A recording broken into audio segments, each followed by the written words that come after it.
Sabe aquela sensação de que na internet as regras são meio flexíveis? Pois é, no mundo digital, a linha que separa o que é legal do que é só permitido, ela é super, super fina. Quase invisível, na verdade. E é exatamente isso que a gente vai investigar hoje.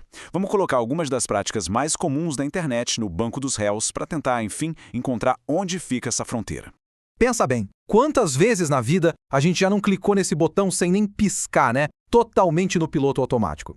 Então esse clique, esse simples ato, é a nossa primeira peça de evidência. É o ponto de partida para todos os casos que a gente vai analisar por aqui. É aquela troca básica, né? A gente faz isso todo santo dia. Um app que parece ser de graça, mas o preço, na verdade, são os nossos dados. A gente entrega um pedacinho da nossa vida em troca de um joguinho, de uma conveniência, de um serviço que facilita as coisas. Ou então, aquela sensação um pouco assustadora, mas ao mesmo tempo útil, de uma plataforma que parece que está lendo a nossa mente. Sabe? Ela sugere exatamente o vídeo, a música, o produto que a gente nem sabia que queria, mas que prende a nossa atenção na hora. E para fechar, o clássico: aceitar aqueles termos de serviços gigantescos sem ler uma única palavra. Quem nunca, né? Bom, cada uma dessas coisinhas que parecem tão inofensivas no dia a dia tem consequências, e bem complexas. O julgamento para a gente entender até onde tudo isso vai começa agora. Ok, mas antes de começar o julgamento de verdade, a gente precisa deixar claro quais são as regras do jogo aqui no nosso tribunal digital. É bem simples, na verdade. Em cada caso que a gente analisar, vai ter dois lados se enfrentando. De um lado, então vamos olhar mais de perto o que a acusação diz. O caso deles se baseia basicamente em três pilares: violação de privacidade, uso dos nossos dados para coisas que a gente não autorizou e, talvez o mais importante, a falta de um consentimento que seja de fato claro. Não é só clicar concordo, tem que ser informado. O foco aqui é o dano real, sabe? Seja psicológico, financeiro, e para isso eles se apoiam em leis que todo mundo já ouviu falar, como a LGPD e o Marco Civil da Internet. Já a defesa vem com um argumento que vamos combinar, muito forte. A pessoa concordou. Ponto. A lógica deles é, olha, quem usa a plataforma aceitou os termos de uso. Aquela personalização toda não é manipulação, é um serviço para melhorar a experiência. E no fim das contas, ninguém é obrigado a estar ali, né? Se não gosta, é só sair. Ok, regras estabelecidas. Agora sim, vamos abrir o nosso primeiro arquivo de caso. E ele envolve o ativo mais valioso que existe hoje no mundo digital, os nossos dados. A gente vai começar com a história do Lucas.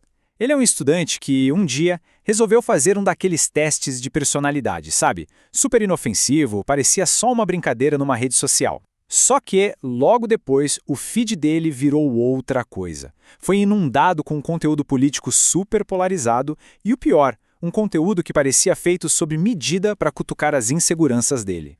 E é aqui que o tribunal pega fogo.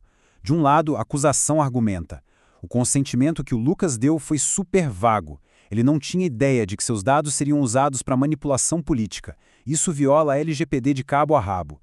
Do outro lado, a defesa rebate na hora: peraí, ele aceitou os termos. Isso não é a manipulação, é só marketing direcionado, super eficaz. E mais, como é que você prova que um indivíduo específico foi manipulado? E aí fica a grande pergunta, né? Onde é que está a linha que separa as coisas? Onde é que um marketing que é só muito, muito bom vira manipulação? Agora vamos para o segundo caso, o da Mariana. Ela é professora. Um belo dia, os dados pessoais dela vazaram. E, de repente, a vida dela virou um inferno. Era banco ligando sem parar, cobrança de dívida que não era dela, contas fraudulentas aparecendo no nome dela, um caos total. E nesse caso, a responsabilidade vira um jogo de empurra-empurra. A acusação é bem direta. As empresas foram negligentes, falharam em proteger os dados da Mariana, o dano é claro, direto e comprovável. Mas aí vem a defesa e diz que, bom, o ecossistema digital é tão complexo, com tantos dados passando por tantos lugares, que é praticamente impossível apontar o dedo e dizer a culpa foi sua.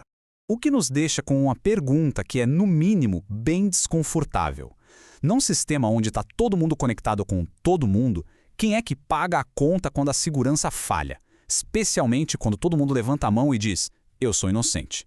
Tudo bem, vamos agora para o nosso próximo arquivo. E aqui o nosso tribunal vai julgar uma força que é invisível, mas que talvez seja a mais poderosa de todas hoje em dia: o algoritmo. Esse é o Rafael. Ele só queria passar o tempo, sabe? Ver uns vídeos curtos, engraçados. Só que o algoritmo percebeu uma coisa. Sempre que aparecia um vídeo sobre ansiedade ou fracasso, o Rafael parava para assistir um pouco mais. E foi aí que a coisa desandou.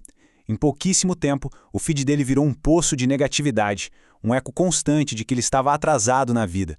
E isso, claro, começou a afetar de verdade a saúde mental dele. E aqui, gente, o dilema é profundo.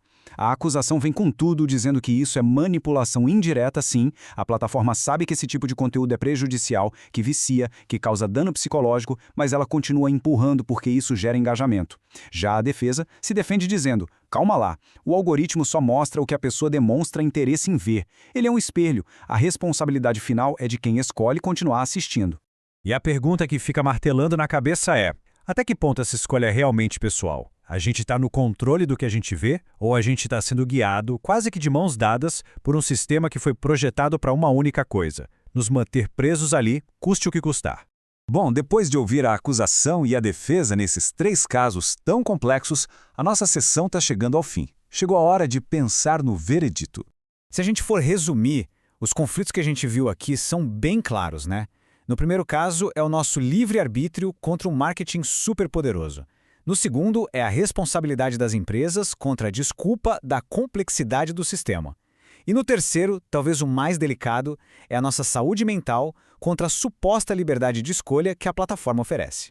Então, no final das contas, a gente percebe que a grande questão aqui não é tentar separar o que é certo do que é errado, o bem do mal. O buraco é mais embaixo. É sobre entender essa área cinzenta gigantesca que existe entre o que é ético e o que é simplesmente permitido pela lei atual. E tudo isso deságua na pergunta final, aquela que realmente importa. Afinal de contas, nesse nosso tribunal digital, de quem é a responsabilidade? É de quem usa e clica em concordo? É das plataformas que criam e lucram com esses sistemas? Ou será que é da lei, que parece estar sempre um passo atrás da tecnologia?